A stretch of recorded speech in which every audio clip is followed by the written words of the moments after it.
So this week we got a double chapter week, and that's kind of unusual for Magi. I've never actually seen that happen, but it's whatever. It was really cool. I like seeing all of it. It went from Judar telling Alibaba, like, I hate your life, you should probably die, it'd be better if you didn't go back to Earth, and you're a half-assed, like, king's, I was like, a king vessel? I was like, what are you talking about? Alibaba is probably one of the best characters in Magi, and you're pretty much just bombing on him, but he cannot live on that world or planet or wherever he is. He cannot live on it without Alibaba, because Alibaba, whether he's a doll or not, he's decently strong with his, like, he makes a sword out of his hand. It's a little weird, but it was pretty funny when he was like, okay, I don't need you, Alibaba, get out here, I'm gonna walk and do this on my own. And he can't do magic, so this just giant thing tried eating him and pretty much constricted him, and Alibaba came over with this like imaginary sword and just chopped him. I was like, okay, cool. And his head fell off. I was like, this doll is actually really creepy. And I understand where Judar's coming from with that. I don't like you, you're really creepy as a doll, but he cannot live on that planet without him, so it's needed, I understand. But then we go right to the speech, like there was the war conference, and everybody's pretty much saying it's going to be a walk in the park. We're going to beat Hakuryu really easily, and I honestly agree with that, but you don't want to be too confident, and Ren Kua actually made that, the youngest brother, actually made that a point, because he's like, you want to know what? This will happen. If he wins,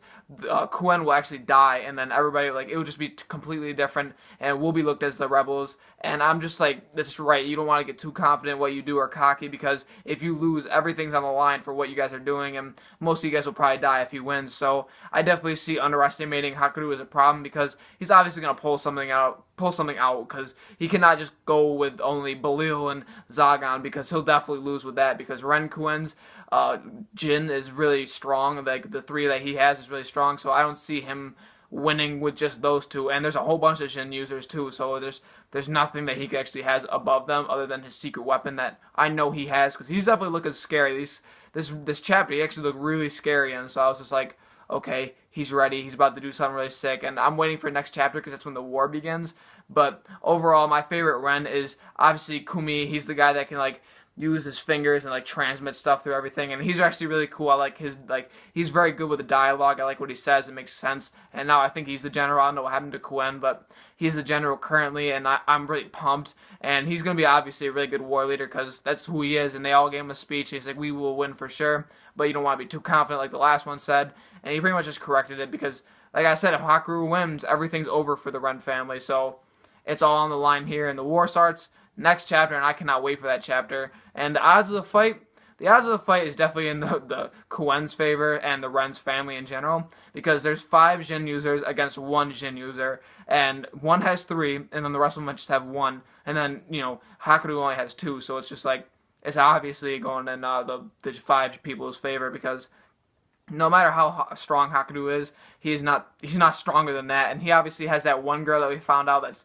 kind of interrupted him and Aladdin speaking, so I wonder what she is, if she's strong or not, so I'm waiting for what she will do, and I'm just thinking what will happen if either of them win, because we all know the Ren family that is fighting Hakuryu is a pretty decently good family, but what they're doing is wiping out all the cultures in general in Magi. Like, they just take over a city or country, and then they erase all their cultures, so they don't have any diverse, like, nothing is diverse, so they don't have anything to fight over. But is that really a solution for everything? I don't really think it is, but at the same time, if Hakuryu wins, I'm pretty sure his path of destruction is just destroying everything, or kind of rebuilding it and choosing people that he deems worthy. So I'm just trying to think what would be a better future for the Magi world. And right now, I think the Ren family would be kind of better, because honestly, Hakuryu, when he fell into depravity, he is honestly he's just not the same person. He's not thinking clearly. He is thinking clearly, but not for, like, the world. And I'm honestly just wondering what he would do. That's why I kind of want him to win, but at the same time, I don't want to know. Hopefully, he'll just explain it so I understand what he's doing, but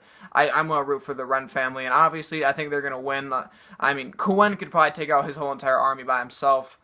Not really, but I think he's close to that strength, so I don't know. He really has to pull, so Hakuryu really has to pull something out of his ass right now for actually him to win, and he most likely will, and I can't wait for the war chapter to start, and, you know, I mean, that's really the end of my review. If you guys comment, I'd love to talk about it. Who do you think is going to win the war? What do you think's right or wrong?